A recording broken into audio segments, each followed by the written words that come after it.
अब जब मैंने आपको ये पूरी बात समझा दी कि क्या ट्रंप सोच रहे हैं और जो उन्होंने ऐलान किया है, तो आज पाकिस्तान का रोल जो है वो और बढ़ गया है। पाकिस्तान मीडिएटर तो है ही, उसका अब काम ज़्यादा हो गया है।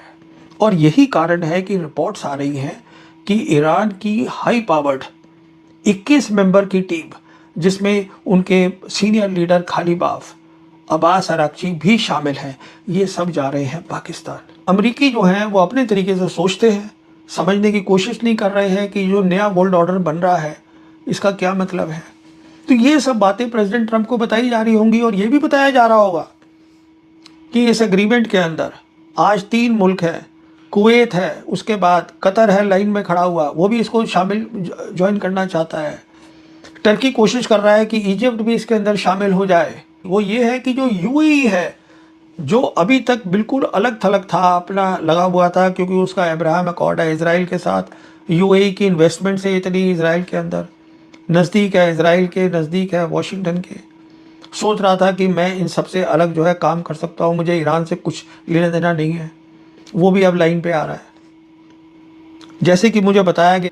तो कहने का मतलब ये है, वो ये भी सोच रहे होंगे कि ये सब मेरे खिलाफ है और इसको मैं जल्दी से जल्दी रोकूं, इसका मतलब मैं हरमोज खोलूं जल्दी से जल्दी और मैं यहाँ से अगला स्टेप अपना सोचूं फिर।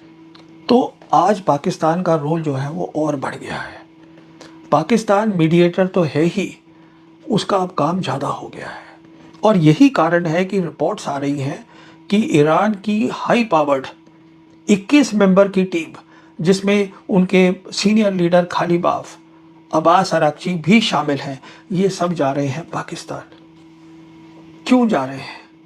बहुत सीधी सी बात है, क्योंकि आज पाकिस्तान के जो आर्मी चीफ हैं फील्ड मार्शल आसिम मुनीर, वो इकलौते पर्सन हैं, इकलौते हैं जो कि प्रेसिडेंट ट्रंप से डायरेक्टली बात कर सकते हैं, उनको बता सकते हैं कि देखिए यहाँ पर क्या सोच है, क्या तैयारी है, कि किस तरीके से आप जो बोल रहे हैं कि हम ये कर देंगे, उससे क्या नुकसान हो सकता है।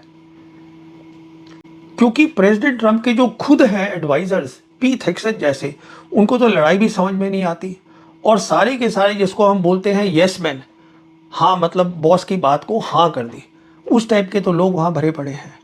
तो कौन बताएगा प्रेसिडेंट ट्रंप को कि आपके पास एक ही रास्ता है और वो ये है, आप आराम से आइए और बात करिए ईरानियंस के साथ, और जो आपने एमओयू साइन करा है उसको आप मुकम्मल करवाइए, उसको आप कैरी फॉरवर्ड करिए। तो आज पाकिस्तान, इसमें कोई शक नहीं होना चाहिए, हमें समझना है पाकिस्तान जिसके पास पूरी सपोर्ट है चाइना की, जिसके पास सपोर्ट है रशिया की, इकलौता मुल्क है जो ये थ्रेट दी गई है प्रेसिडेंट ट्रंप की कि मैं हरमोज को अपनी टेरिटरी ऐलान कर दूंगा। उसका क्या मतलब है, वो उसको सुलझा के मामले को ठंडा करके उसको जो है एक बहुत बड़ी जो प्रॉब्लम खड़ी हो सकती है दुनिया के लिए, उसको पाकिस्तान काफ़ी मदद कर सकता है। तो 8 अगस्त को जो हुआ है मक्का जॉइंट डिफेंस एग्रीमेंट, जिसमें हम जानते हैं 3 मुल्क हैं, पाकिस्तान है, टर्की है, सऊदी अरेबिया है, इसको बिल्कुल कोशिश नहीं करी गई है अमेरिका में समझने की। अमेरिका के जो एनालिस्ट हैं वो अभी भी लगे हुए हैं कि इसके में जो लिखा है अटैक ऑन वन, अगर एक पे अटैक होगा तो तीनों उस पर लड़ाई में शामिल हो जाएंगे, जो कि नेटो में होता है आर्टिकल 5 में, ये वही बन रहा है। वो नहीं है। मैं समझा चुका हूँ अपने हिंदी के वीडियो में, ये जो जॉइंट जो attack on one, attack on all जो है वो यूनाइटेड नेशन के अंडर है, वो नेटो नहीं है, वो अलग चीज़ है वो। पर अमरीकी जो हैं वो अपने तरीके से सोचते हैं, समझने की कोशिश नहीं कर रहे हैं कि जो नया वर्ल्ड ऑर्डर बन रहा है इसका क्या मतलब है।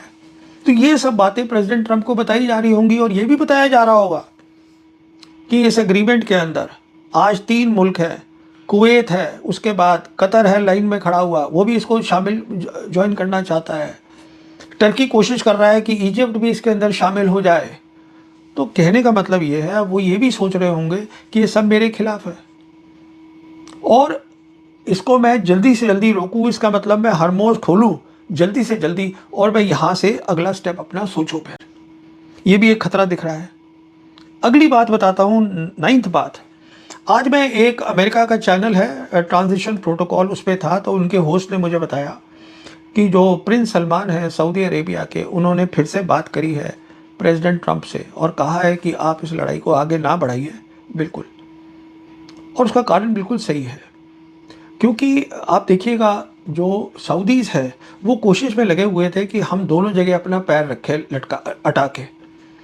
अमेरिका से भी दोस्ती करी हुई है और चाइना और ब्रिक्स के मेंबर भी हैं। तो अब क्या हुआ है, याद करिएगा कि नवंबर 2025 में प्रिंस सलमान गए थे वाइट हाउस में, जहां पे प्रेसिडेंट ट्रंप भी खड़े थे। वहां पर ये अनाउंसमेंट करी प्रिंस सलमान ने कि जो सऊदीज़ हैं वो $600 बिलियन अमेरिका में इन्वेस्ट करेंगे। उसके ऊपर प्रेसिडेंट ट्रंप ने ये टिप्पणी करी थी कि भाई 600 की जगह आप 1 ट्रिलियन कर दो। और हम जानते हैं कि अमेरिका की बहुत सारी इन्वेस्टमेंट्स हैं सऊदी अरेबिया में, और ये वो भाषा है पैसे की, डील्स की, जो प्रेसिडेंट ट्रंप को समझ में आती है। तो सऊदी प्रिंस ने यही बताया होगा प्रेसिडेंट ट्रंप को कि इस सब पे खतरा है, मैं इन्वेस्टमेंट नहीं करूँगा, आपकी जो यहाँ इन्वेस्टमेंट्स हैं उन पे भी खतरा है। तो वो उनको बात समझ में आ रही है। तो वो ये एक बड़ी बात, इंपॉर्टेंट बात है। और वो ये भी समझ रहे होंगे कि सऊदी जो है वो इसमें जॉइंट डिफेंस एग्रीमेंट में भी शामिल है।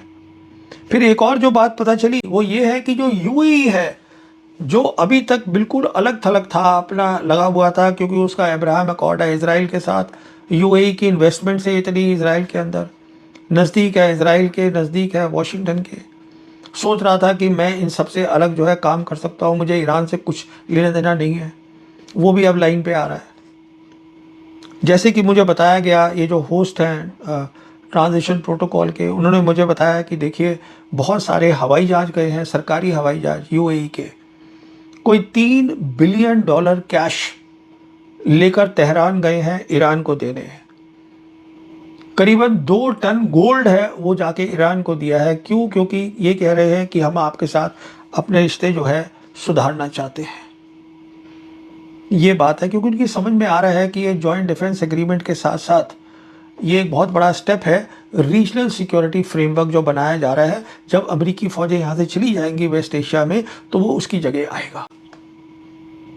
और 10वां कारण देखिएगा कि जब अमेरिका प्रेसिडेंट ट्रंप आए थे दफ्तर में, याद करिएगा, तब उन्होंने कहा था कि खतरा बढ़ गया है अमेरिका को, जो सही बात है। रशिया और चाइनीज़ मिसाइल्स का, नई टाइप की मिसाइल्स है, तो हम एक अपना जो है एंटी मिसाइल सिस्टम बना रहे हैं जिसको गोल्डन डोम बोलते हैं, जिसमें $1.5 ट्रिलियन लगेंगे पेंटागन के, और जिसमें ज़्यादा काम जो होगा वो स्पेस का होगा, जिसको अंतरिक्ष बोलते हैं। अब जो उनके 4 स्टार कमांडर हैं स्पेस फोर्स के अमेरिका के, वो बयान दे रहे हैं कि हमारे को तो फंडिंग ही नहीं मिली, काम कैसे होगा इसके ऊपर गोल्डन डोम पे, क्योंकि वो सारी फंडिंग तो इस लड़ाई में लग रही है वेस्ट एशिया की। तो ये 10 मसले तो हैं ही जो उनको परेशान कर रहे हैं प्रेसिडेंट ट्रंप को। उसके अलावा बड़ी परेशानी ईरान से आ रही है।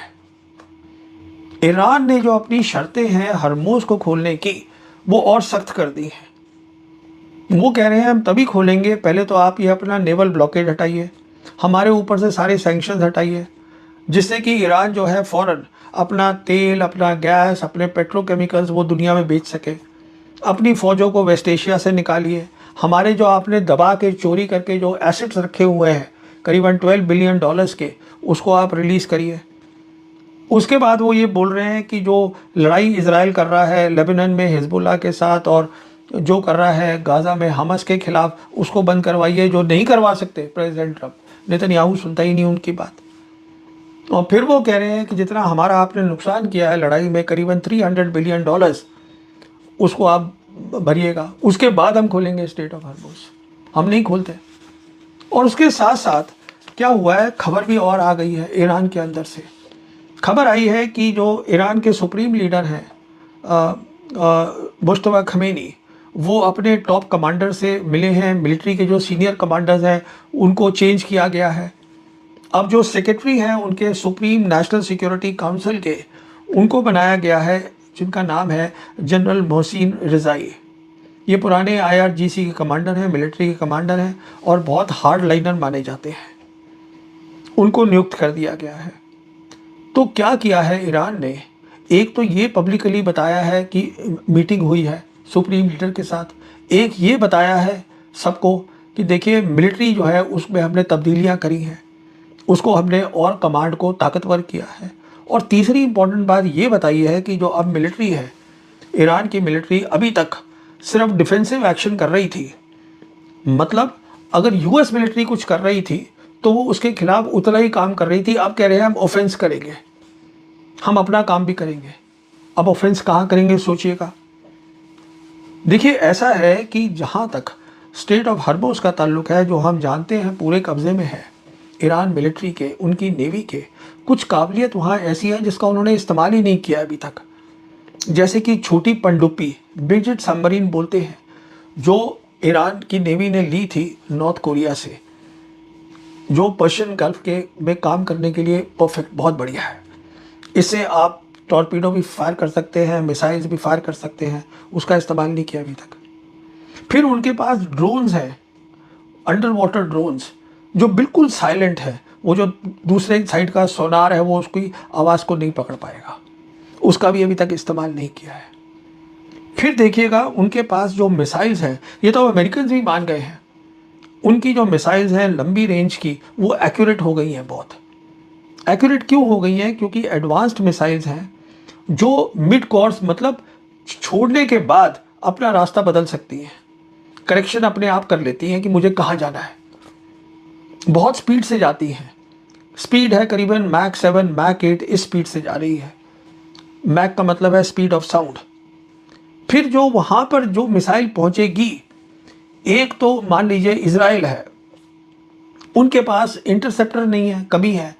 और दूसरा उस मिसाइल में क्योंकि वो अपना रास्ता बदल लेती है, कोर्स करेक्शन कर लेती है, वो उनके जो एयर डिफेंस सिस्टम्स हैं वो उनको इवेड कर देगी, उससे अलग निकल के टारगेट पे जाके हिट कर देगी, वो कर सकती है।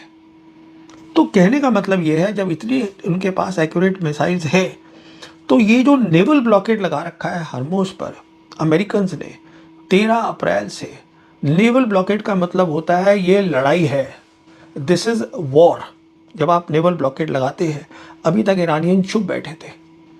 क्या ऑफेंस का मतलब है कि अब वो अपनी मिसाइल इन पे दागेगी, जो यहाँ पर इनके बड़े बड़े जहाज है वहाँ पर। अगर 2 जहाज भी उड़ गए, डिस्ट्रॉयर्स उड़ गए यूएस नेवी के, तो आप सोच लीजिए कि क्या इज्जत रहेगी अमेरिकन नेवी की, जो इतनी बड़ी नेवी, ताकतवर नेवी मानी जाती है। फिर ईरानियन ने ये भी कह दिया है कि हम स्टेट ऑफ हॉर्मुज़ में जो अंडर सी केबल्स इंटरनेट जा रहा है, अब उसको काट सकते हैं।